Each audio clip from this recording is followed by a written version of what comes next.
È tornato in Sicilia dopo 5 anni dalla sua ultima visita Papa Francesco. L'occasione è stata data dalla triste ricorrenza dell'efferata uccisione di Don Pino Puglisi, ammazzato il 15 settembre dalla mafia.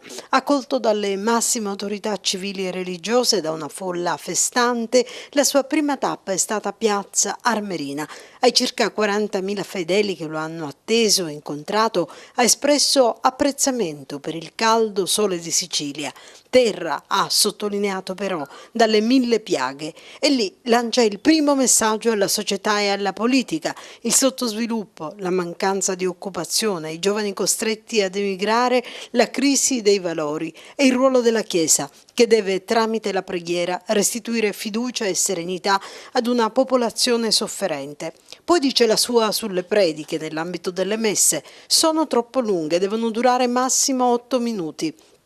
Poi di corsa verso una blindatissima Palermo che per l'occasione si è ripulita nelle strade di passaggio, approntando un sistema di imponenti misure di sicurezza e rivoluzionando il traffico veicolare. La messa al Foro Italico, dove è stato allestito il palco che accoglie tutto il clero per la solenne celebrazione. Alle 15:30 la visita in cattedrale e successivamente in piazza Politeama.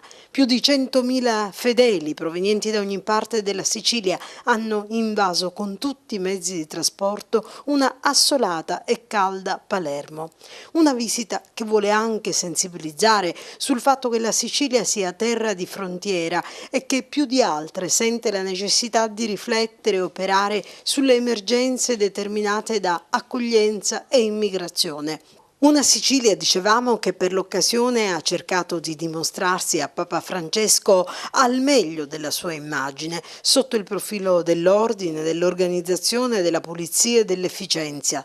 Sicilia attrice che rappresenta se stessa, nell'immaginario di un progetto di cultura, crescita e sviluppo che purtroppo dura solo un giorno, solo oggi, per Papa Francesco.